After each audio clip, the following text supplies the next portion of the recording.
Isinumite na sa iba't ibang tanggapan ng COMELEC sa probinsya ang isinagawang signature campaign ng ilang grupo hinggil sa isinusulong na pag-amyenda sa 1987 Philippine Constitution. Alamin natin ang detalye sa live report ni Argel Relator ng GMA Regional TV 1 Mindanao. Argel.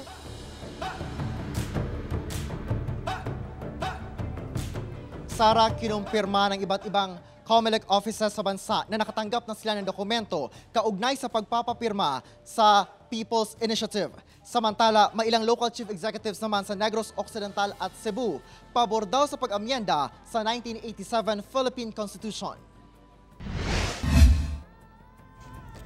Kinumpirma ng Provincial COMELEC Office ng Pangasinan na nakatanggap na ito ng mga dokumento kaugnay sa People's Initiative Signature Campaign. Ito ay ang mga kinalap na pirma mula sa mga residente para makakuha ng suporta sa pag-amyenda sa 1987 Constitution. We will not receive it, we will issue certification. We will wait for the final order ng Commission and Bank. We can say mga 60% na ng mga bayan natin makareceive. Batay sa rules and regulation ng COMELEC, susuriin ang bawat pirma ng mga residente upang mapatunayan kung tunay o dinaya ang mga ito. Pero hindi raw ito gagawin ng COMELEC hanggat hindi nakatatanggap ang ahensya ng petisyon ukol sa People's Initiative mula sa mga grupong nagsusulong nito. Ayon pa sa COMELEC, magiging valid pa rin ang pirma kahit hindi ito ginawa sa mismong tanggapan. Aabot naman sa mahigit 39,000 na pangalan at pirma ang nabilang ng 2nd Legislative District ng COMELEC sa Cagayan de Oro City para sa People's Initiative. Ngayong linggo raw nila natanggap ang naturang mga dokumento na isinumite sa kanilang tanggapan para sa COMELEC certification. Sa bilang na 39,000, nasa mahigit 2,000 ang pirma galing sa barangay Makasandig. Pero ayon sa barangay, hindi raw nila ito alam dahil walang nakipag-ugnayan sa kanila. Ayon naman sa ilang pumirma, may ilang pinangakuan daw ng ayuda kapalit ng kanilang pirma. Ingon sila nga, para kuno to assistant sa tupad. Ana siya. Nana sila. Unta din siya nga, pangpaon namang present number. Para daw sa sunod election daw. Naging mapayapa ang ginawang People's Initiative Drive sa ilang bayan at lungsod sa probinsya ng Albay.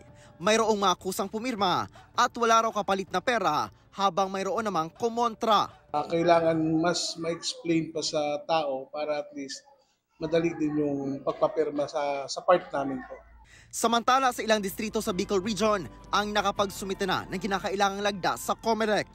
Isa sa pinakaunang natapos ay ang probinsya ng Sorsogon na may 2 distrito. Bagamat hindi pa natatapos, pero mayroon na ring nakapagsumite na sa Albay, Camarines Norte at Camarines Sur.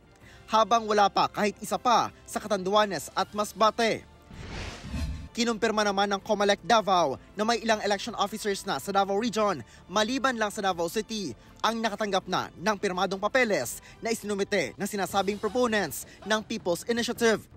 Hindi pa raw makapagbibigay ng dagdag na detalye ang COMELEC 11 dahil tinatanggap lang daw nila kung may magsusumite ng papeles at inaalam pa ang susunod na hakbang. It's not verification, submission lang of signatures sa ato ang mga election officers. Dito sila nag-submit and dili pa man tanan. Kinumpirma naman ng COMELEC Iloilo na nakatanggap sila ng 54,000 na pirma mula sa mga bayan ng 1st District para sa People's Initiative. Nagsumite ang San Joaquin ng mahigit 10,000 na pirma, habang ang Oton, Miag-Ao at Tigbawan ay may mahigit 9,000 na pirma. May isinumite rin ang mga bayan ng Gimbal, Igbaras at Tubungan. Sa 3rd District, may 37 pirma mula sa bayan ng Kabatuan. 15 sa 32 alkalde naman sa Negros Occidental ang nagpahiwatig ng pagpabor sa isinusulong na charter change o CHACHA. Kinumpirma ito ni Victoria City Mayor Javi Benitez, presidente ng Association of Chief Executives ng probinsya, pagkatapos ng isinagawang pagpupulong kung saan nag-survey ito kung pabor ba ang mga alkalde sa CHACHA. Na-monitor din ito mula sa ilang LGU sa probinsya na may mga grupong naglilibot sa barangay para sa isang signature campaign. Ang ilang alkalde naniniwala naman na kailangan ding malaman kung ano ang gusto ng mga tao. Samantala, si Negros Occidental Governor Eugenio Jose Lacson pabor din sa CHACHA, lalo na sa pagdating sa gagawing pagbabago sa economic provision. Suportado rin ni Mandaue City Mayor Jonas Cortez na dapat ang economic provision lang sa 1987 Constitution ang dapat amyendahan. Hinikayat naman ng alkalde ang proponents ng constitutional amendments na ipaliwanag ng mabuti sa publiko ang mga provisions na aamyendahan at kung ano ang kalagahan ng planong pag-amyenda sa saligang batas. Samantala, nilinaw naman ng Mandaue City COMELEC Election Officer sa Cebu na maliban sa pagtanggap nila ng 35,000 signatures, wala pa silang aksyon na ginawa. Gagawin lang ng tanggapan ang verification process kapag ipinag-utos na ng COMELEC and Bank. Sara, nilinaw ng COMELEC na bagamat tinatanggap nila ang mga isinusumiteng dokumento sa kanilang mga tanggapan, ay wala pang isinasagawang verification sa mga ito. Sara. Okay, maraming salamat Arjil Relator ng GMA Regional TV 1 Mindanao.